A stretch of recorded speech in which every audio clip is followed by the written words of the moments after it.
Olá, seja muito bem-vindo no canal Papo Humano. Eu sou Alexandra Fogatti, estou aqui com as terapeutas Maria Leis e Alessandra. Tudo bem, meninas? E esse mês, né, mês do Dia dos Pais, agosto, a gente está trazendo aqui um pouco mais sobre o ponto de vista masculino, e a gente vem falando sobre as dores emocionais, né, as feridas emocionais. Então, a gente vai hoje trazer um pouco sobre esse ponto de vista da dor emocional masculina, né? Então, vamos pensar que a triangulação pai, mãe e filho.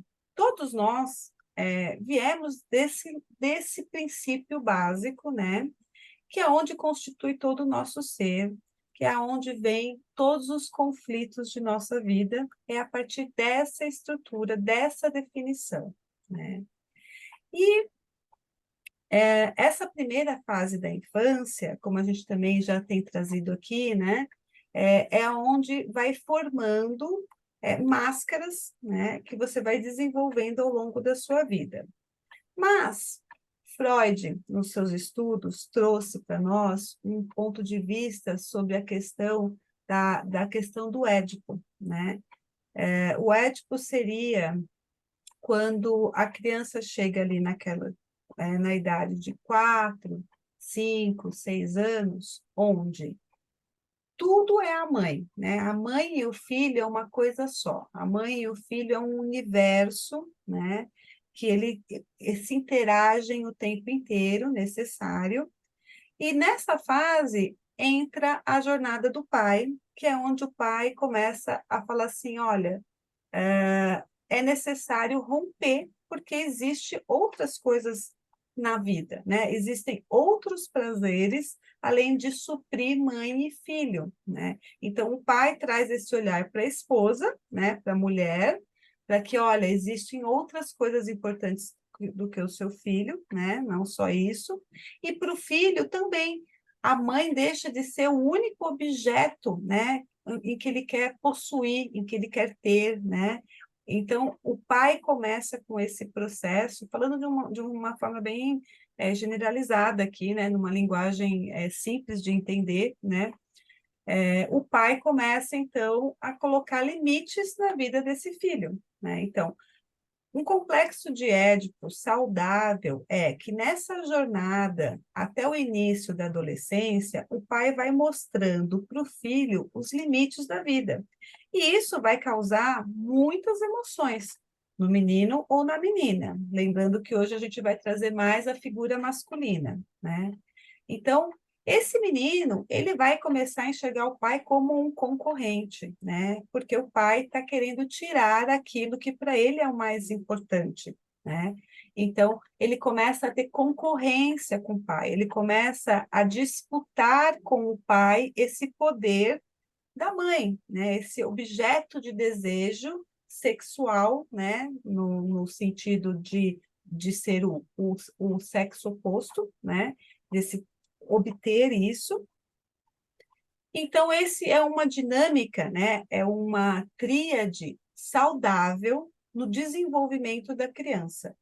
Quando ela chega na adolescência, se ela passou essa fase saudável, vivendo esses conflitos saudavelmente, ela consegue ir para a vida da adolescência, para suas experiências, porque o pai mostrou, existe vida lá fora, agora segue, né?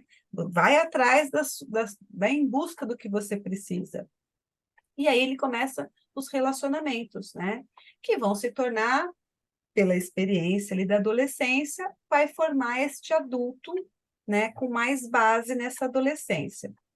Agora, e quando isso não acontece saudavelmente? Saudavelmente, vamos lá, dentro de uma régua, né, onde a gente tem ali o que seria o ideal para um ser humano se formar com boas qualidades, desenvolvendo habilidades na troca dos relacionamentos.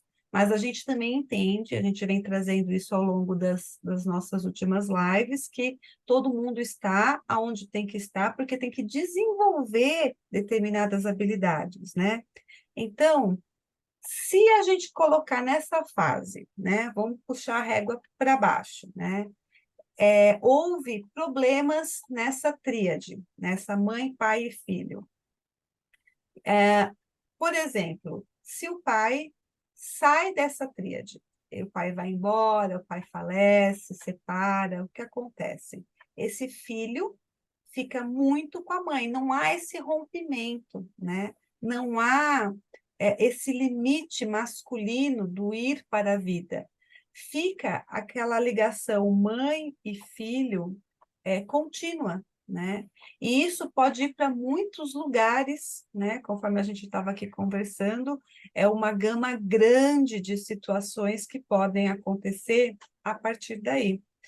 Então, esse vínculo mãe e filho, né, pode estar, por exemplo, ficando de uma forma patológica para esse adolescente, no quesito da mãe gostar que o filho cuide dela, né? Então, a gente costuma ouvir, né, isso em algumas famílias. Ah, ele cuida tanto de mim, porque ele é o meu homenzinho, ele é o homem da casa, porque o pai foi embora e ele cuida tanto de mim. Então, assim, a mãe se sente orgulhosa porque o filho está ali, né, fazendo um papel que para ela, e tudo bem, né, gente, cada um está ali lidando com as situações do como dá para lidar, né? Mas para ela está achando bonito.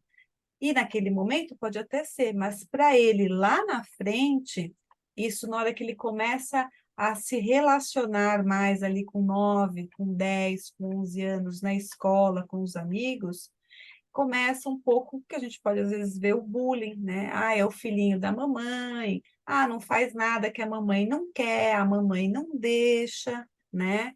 O E essa famoso não sair da barra da saia da mãe, né? isso, né? E a criança, nesse momento que ela começa a se relacionar com os amigos, ela começa a ter vergonha disso, ela começa a ter raiva. Só que, gente, que é coisa mais difícil para o ser humano, que é uma coisa que a gente vê muito, é você falar do seu pai, da sua mãe, dessa construção que foi a sua infância, sem se sentir culpado, né, meninas? Sem se Sim, sentir em dor, porque é como eles são para a gente assim algo que fica superior, né? Você tem a vida, você é o que você é por causa deles, né? uhum, Então é difícil a gente falar desses pais na nossa Constituição, mas isso é necessário. E por que que é uhum, necessário? Porque eles são seres humanos e eles também vieram com as dores deles, né? E eles também sim, estavam aprendendo com a gente, né? Então, você percebe que o ciclo ele vai se repetindo, mãe, filho, depois com neto, depois com bisneto, é cíclico.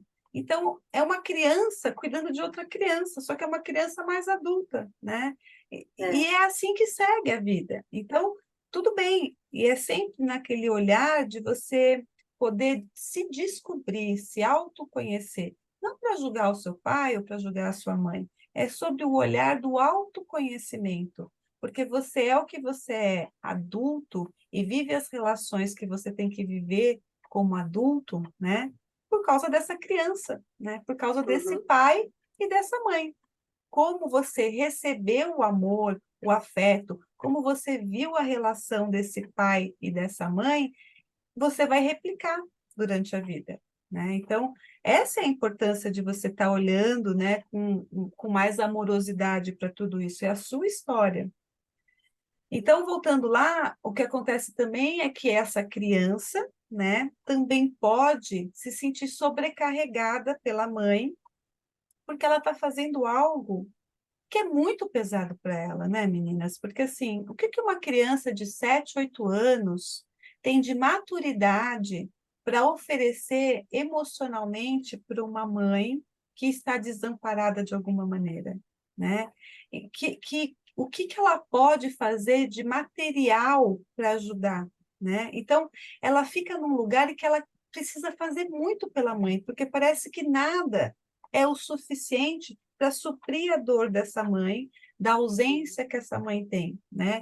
Então também pode ficar lá na frente, no início da adolescência, aquele filho que não tem, que não consegue se desvincular da mãe. Tudo que a mãe pensa é o que ele pensa.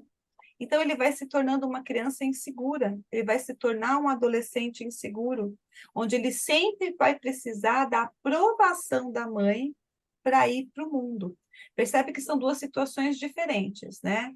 Porém, ambas as situações podem gerar muitas dores, podem gerar muitas patologias futuramente. Então, Maria, agora é com você. Sim, Chan, e até quando você estava falando sobre essa relação aí do filho tomar não, dele pegar o lugar do pai, né, na família, me trouxe muito um pensamento de que quando a gente volta para a nossa ancestralidade, os pais, os avós, tinham muito disso no passado, né? Quando o pai falecia, o filho tomava o lugar do pai. Ele sentava no lugar do pai, a mãe já ficava ali na posição dela de mãe, mas o filho era como se fosse o pai. Os irmãos tinham que obedecer o filho. Então, assim, praticamente, se a gente for voltar na nossa ancestralidade, essa relação ela foi meio que deixada assim acontecer nas famílias como se fosse uma coisa natural. Mas trazendo dessa forma que você colocou aqui, que eu gostaria até de colocar uma observação, que esse ponto que a gente coloca aqui é o energético, como que ele transforma a vida da pessoa na função que ela tem que cumprir, porque cada um tem a sua função. O pai tem a função de ser pai dentro daquele seio de família e o filho de ser o filho. E com essas relações, cada um vai estar aprendendo para saber caminhar na sua vida, né? Porque aquele filho um dia vai ser pai, né? Aquela menina um dia vai ser mãe, e esse ensinamento de saber lidar com essas relações precisa ser estabelecido pelos dois, né? Pelo pai e pela mãe, que vai trazer aquela informação para aquela criança na conduta, nas relações amigáveis, né? E tudo isso está muito ali misturado, né? Às vezes a gente não sente isso, porque quando um filho pega o lugar do pai, está lesando a oportunidade dele fluir na vida dele, porque futuramente ele vai crescer, vai trabalhar, vai ser pai, né? E como que ele vai lidar com essa situação se ele não soube olhar de fora como filho a relação do pai e a mãe, né? Que está ali cumprindo papéis deles de educar a família, de ensinar, né? Mas como isso não acontece, porque como a gente estava falando, é as feridas emocionais que startam e vem trazer aquela situação para a família aprender. Numa família que não tem essa dor, provavelmente não vai acontecer isso. O filho vai ser filho, o pai vai ser pai, né? E cada um vai seguir o seu caminho no fluxo normal. Mas na família que tem aquela dor, no meu ponto de vista, vai ser muito difícil daquele filho ser um pai realmente, que ser pai não tem receita para ser pai, né? Mas assim, tem como eu vou colocar? Ocupar o lugar do pai, né, Maria? Daí não, Exatamente, o papel dele, na verdade, é de ser filho, né? E não de ser pai, né? E ele às vezes exatamente, se obriga, né? Por causa das circunstâncias ali da família, acaba ocupando esse papel. E isso daí desequilibra todo o sistema. É isso? exatamente, isso mesmo, desequilibra todo o sistema e fica um peso para ele, né? Eu sou filho, ora eu sou filho, ora seu pai, então ele vai ficar carregando dois papéis na vida. Então, isso fica muito pesado. Quando chega o momento dele ser pai, ser esposo, ele não vai dar conta daquela situação. Vai estar muito peso, trazendo muito peso. Então, eu acredito que, no meu ponto de vista, isso teria que ser olhado, cuidado, tratado desde a fase de infância, mesmo sem o pai, mas a gente sabe que não é assim que funciona, né, Lei? Porque também, Maria, isso que você trouxe, assim, ele vai replicar quando pai, quando marido, como ele recebeu o amor, né? É, Aquela tríade ali, pai, filho e mãe, né? Como ele viveu essa estrutura, ele vai querer replicar, consciente ou inconsciente, né? E verdade. essa é uma questão importante, porque a gente às vezes fica assim, eu não vou fazer o que meu pai fez, eu não vou abandonar, eu não vou. Só que no seu inconsciente, você está fazendo muitas coisas parecidas, né? E a gente vai, nesse esforço, acaba se é, enlamando mais, né? Criando mais problemas, exatamente porque está fazendo força para não fazer igual, né, Lê? Exatamente isso, Chay. E eu diria que a grande, mas a grandíssima maioria das vezes é inconsciente, né?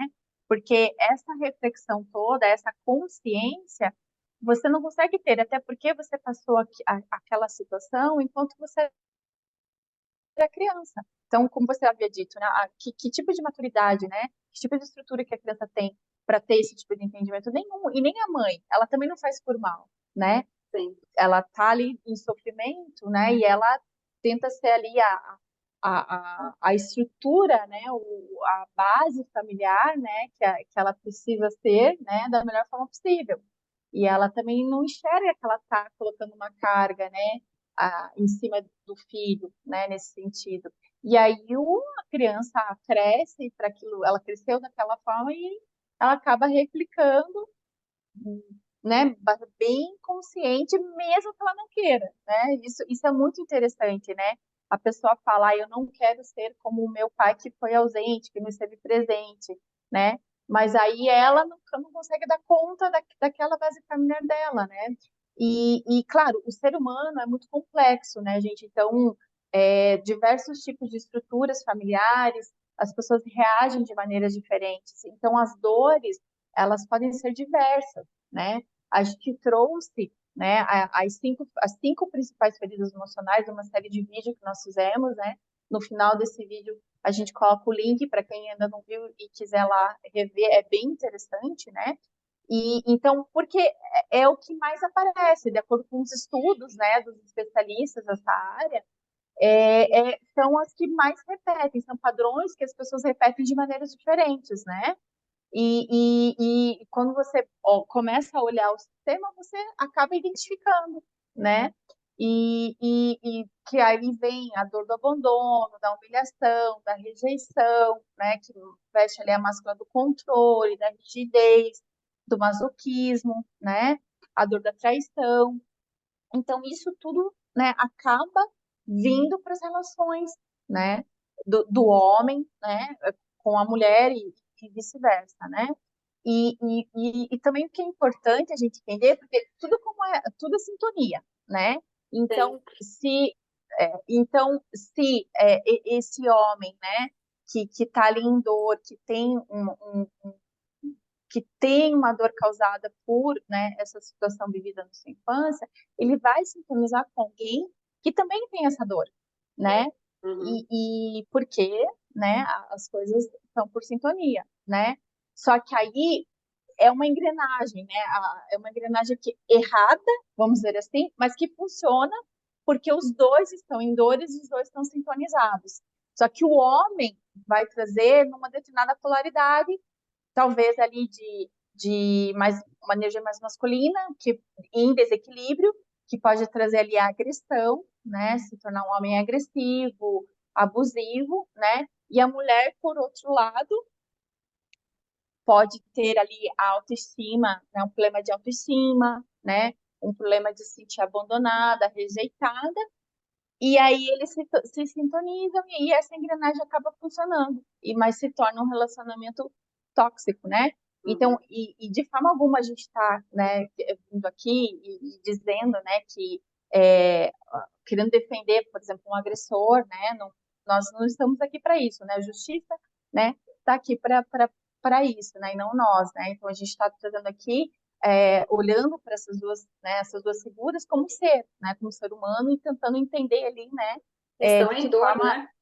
que estão em dor e que cada um precisa olhar para si e buscar, né? Da Uhum. onde que vem esse desequilíbrio, né?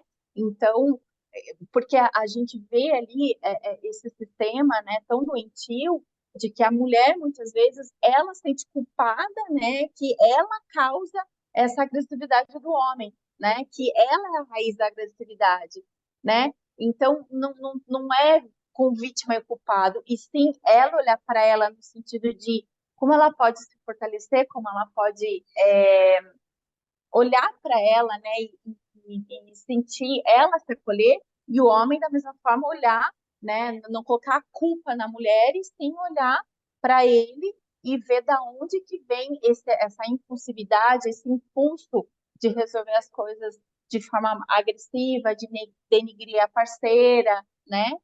Então, porque esse homem, ele também está em dor, né? Sim. Então, eu acho assim que a nossa intuito com isso é de trazer essas reflexões, isso, a nossa intenção é trazer essas reflexões de ambos os lados, né?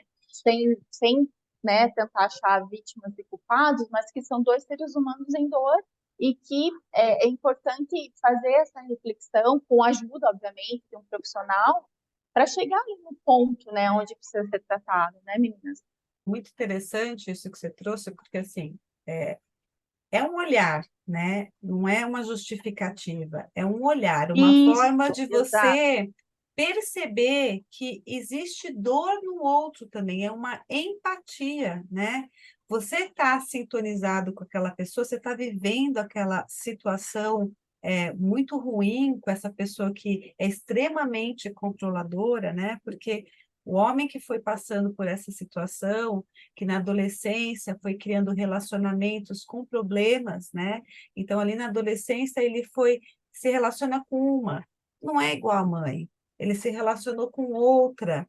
Ah, porque ele fica com raiva porque ela faz coisa parecida com a mãe que ele não gostava. Então, ele, nas experiências ali na adolescência dele, ele vai ampliando, ele vai alimentando mais, né? As angústias, as ansiedades, as ausências emocionais que ele teve, ele amplia a raiva, né? A psique, a mente começa a criar mais situações e ele vai desenvolvendo, né, o controle, né? Ele vai desenvolvendo a máscara de controlador, porque ele se sente traído, ele se sentiu de alguma forma usado, mas ele também sente que ele se trai com a outra pessoa quando ele se relaciona, porque Uhum. é culpa, é traição, é medo, é uma mistura de sentimentos, e aí ele vai querendo controlar aquilo porque ele tem que se relacionar. Só que vai chegando uma hora lá na frente que esse controle por essa sintonia vai pegar alguém que tem essa dependência emocional, que tem essa dor. E aí é onde as pessoas se encaixam, porque é o aprendizado, mas é o aprendizado para quê? Para você viver aquilo, para você despertar, né? Como a Lê trouxe, que você tem ferramentas para sair disso, né? Então, um homem que ele vai para esse lugar do controlador, né? Ele vai cada vez mais dominando a mulher. Então, no começo de um relacionamento, quando você está namorando, esse homem, ele é o quê? É aquele que é extremamente cuidadoso. Esse homem quer levar você para todos os lugares. Esse homem faz questão de conhecer a sua família, os seus amigos.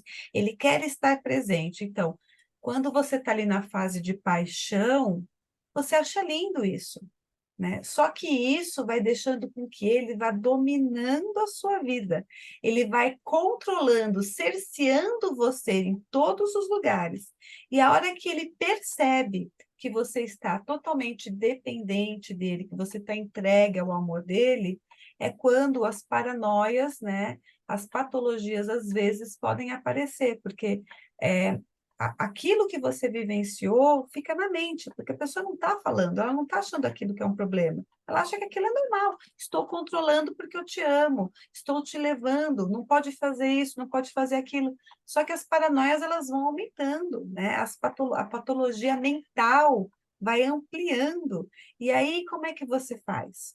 Você começa a ceder como mulher deste homem, né? Você vai cedendo em nome do amor, em nome do sentimento que você está ali se envolvendo. E este homem vai indo para um lugar em que, patologicamente dizendo, ele vai buscando vencer aquela mãe que lá atrás ele não conseguiu falar, chega. Ele não conseguiu expressar a raiva dele, ele não conseguiu pôr limites na mãe, né? Ele se sentiu tão invadido, ele se sentiu tão traído no masculino dele, que lá na frente, quando ele acha alguém que sintonizou, ele quer colocar tudo isso para fora, né? E aí é um homem que vai ficando patologicamente mais narcisista, né? Cada vez mais chega a ser mais violento com palavras, com atitudes e até mesmo no ato físico, né? E nós estamos aqui no Agosto Lilás, né, que é sobre a violência da mulher, né? E se você está passando por isso, ou conhece alguém que passa por isso, é o momento de você mandar esse vídeo para a pessoa, entender e saber que ela tem escolhas, né? Tanto ela em não viver um relacionamento assim, em querer olhar para si mesma e buscar ajuda, como conversando com ele, né? Como trazendo um olhar às pessoas que ele ama ao redor dele, que ele precisa de tratamento. Que isso não é uma coisa que é normal e nem pode ser normal. Algo que seja violento, né? Seja nas palavras, seja nas atitudes, seja no físico, não pode ser algo normal, né? Isso tem que ser visto com mais amor, com mais carinho, porque na verdade algo está faltando em você que você está sintonizando. Então, vá em busca, né? Você é a mulher, vai em busca de ajuda, porque no fim sempre as mulheres que acabam começando, né, meninas, o movimento, né? Uhum. Pela dor ou pelo amor, né? Mas vai no movimento, as mulheres elas são mais abertas, né, para ir em busca de ajuda, né?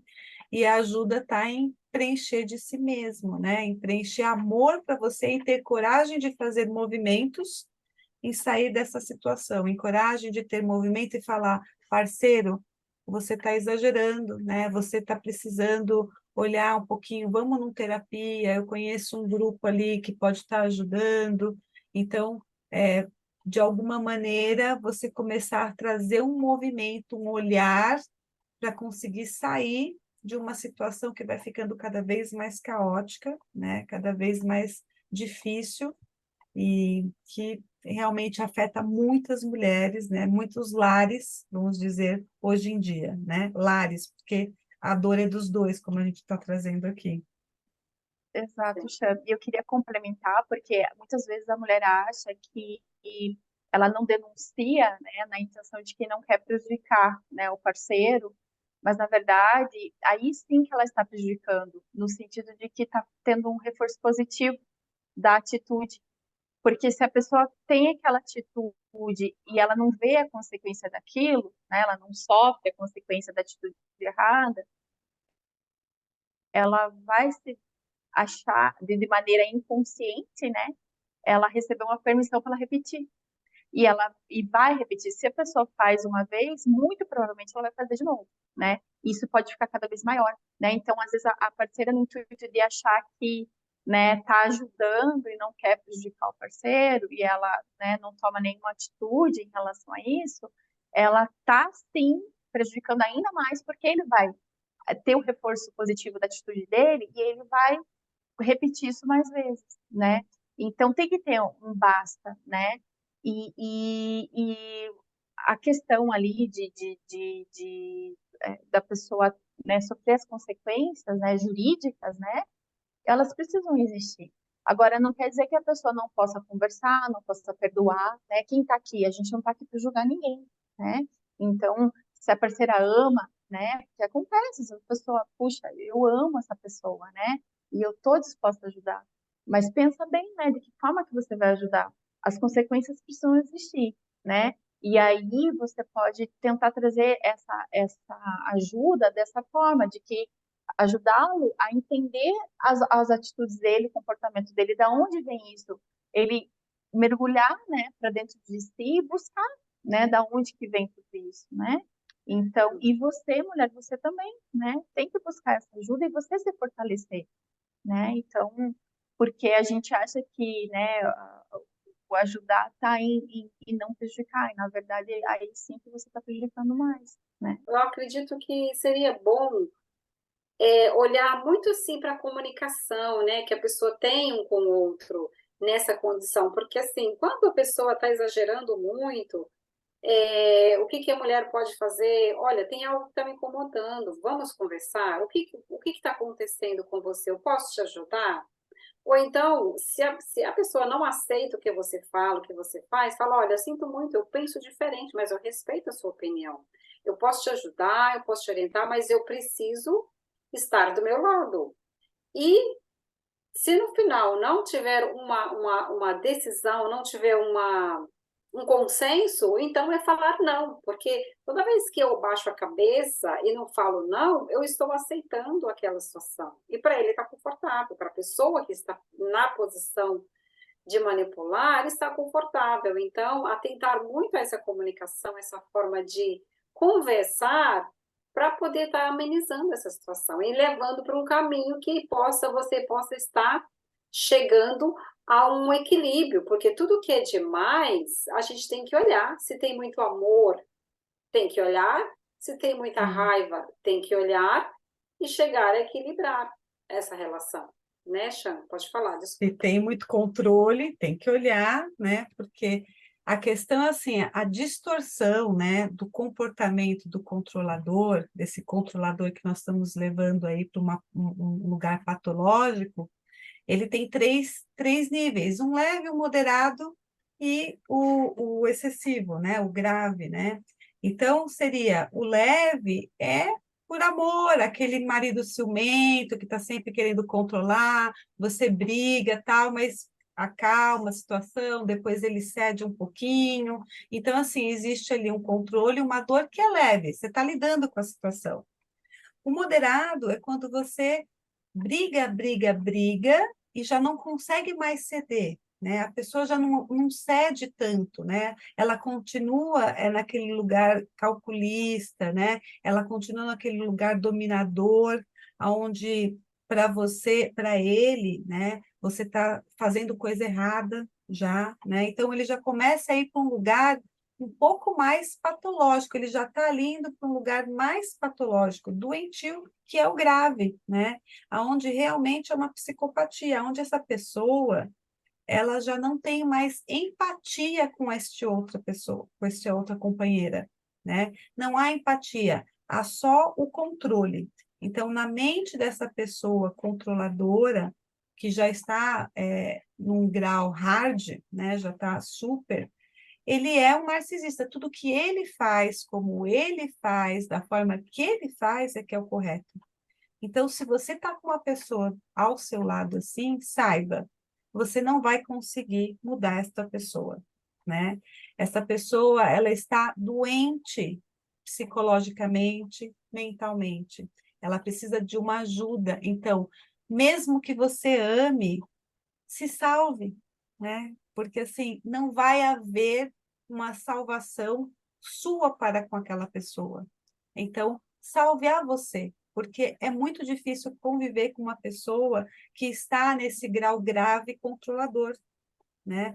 Porque se ele agrediu uma vez, ele vai, se você não se impor, como as meninas trouxeram, né? Não saber se colocar e falar aqui não, vai ter a segunda, vai ter a terceira, né? Vai ter na filha, no filho, porque é uma psicopatia, é uma doença, né? E aí, para você se salvar, sim, você tem que achar meios de sair desse relacionamento e se cuidar, né? E olhar para si. E, gente, é um tema extremamente sensível, delicado para a gente tocar.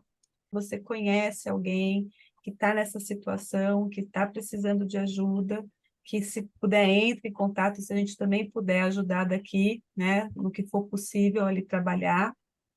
Mas peça ajuda, pense nisso, nessa situação, que você pode mudar e só você que está na escolha de sair, na escolha em ficar. De comentar, né, dar o seu like, ajuda aí a gente, né, a fazer essas reflexões, a encaminhar para as pessoas, né, que de alguma forma possa ajudar, né, e faz aí os seus comentários que a gente adora saber a sua opinião e poder discutir o assunto, tá bom? Obrigada e até o próximo vídeo.